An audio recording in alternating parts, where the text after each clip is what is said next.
Partie 1. Pourquoi nous avons besoin de nous sentir en sécurité? Le besoin de sécurité est souvent sous-estimé dans les organisations humaines. Pourtant, c'est la base sur laquelle tout le reste repose. La confiance, la coopération, l'innovation, l'engagement. Cette première partie du livre de Simon Sinek explore comment ce sentiment de sécurité transforme non seulement la manière dont nous travaillons, mais aussi ce que nous sommes capables de donner aux autres, et donc à l'organisation elle-même. Chapitre 1. Protection venue d'en haut. L'histoire commence dans les cieux afghans, où un pilote d'A-10, surnommé Johnny Bravo, fait ce que personne ne lui demande. Il plonge à travers les nuages, en terrains inconnus, pour aller secourir des soldats attaqués au sol. Il aurait pu rester là-haut, au chaud, loin du danger, mais il ne l'a pas fait. Pourquoi? Parce qu'il savait, instinctivement, que les hommes qu'il allait protéger auraient fait la même chose pour lui. C'est l'expression ultime de ce que l'on appelle l'empathie opérationnelle.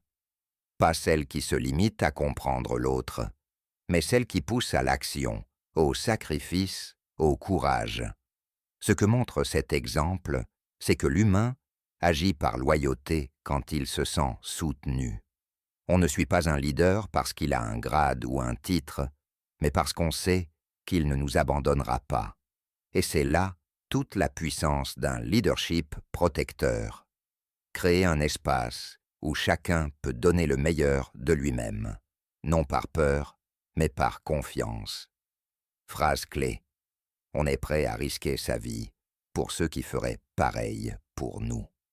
Chapitre 2. Les salariés sont aussi des personnes. De la guerre, on passe à l'entreprise, mais le principe reste le même. Simon Sinek nous emmène dans une usine autrefois dirigée comme une prison, où les employés étaient minutés, surveillés, compartimentés. Jusqu'au jour où Bob Chapman, nouveau PDG, décide de supprimer les pointages, d'ouvrir les cages à outils, de faire tomber les barrières physiques et psychologiques entre les employés et les cadres. Il choisit de faire confiance, sans contrepartie immédiate, sans exigence de performance. Et soudain, tout change.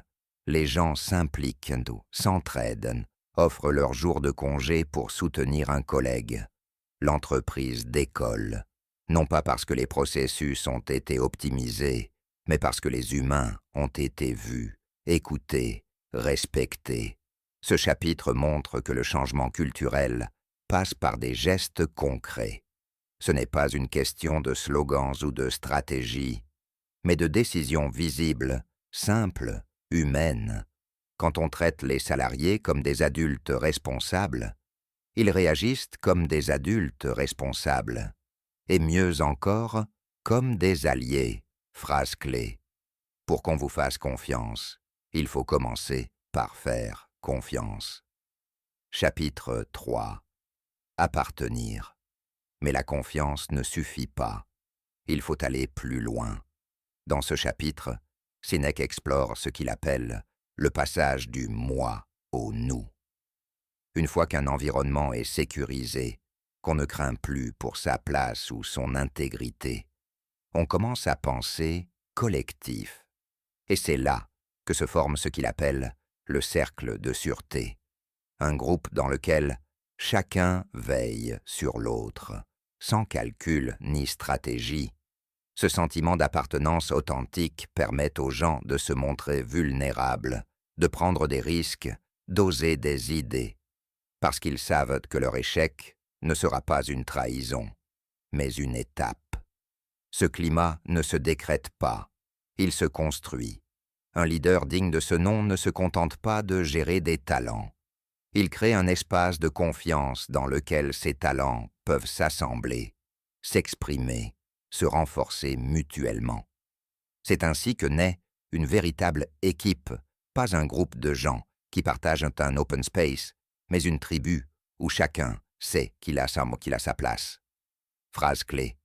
Quand je me sens en sécurité ici, je peux m'ouvrir, essayer, échouer et recommencer. Chapitre 4. Oui, mais ce n'est jamais aussi simple. Même les meilleures intentions se heurtent aux réalités du terrain. Ce chapitre met en lumière une série d'études sociologiques et médicales connues sous le nom de Whitehall Studies, qui démontrent une vérité brutale.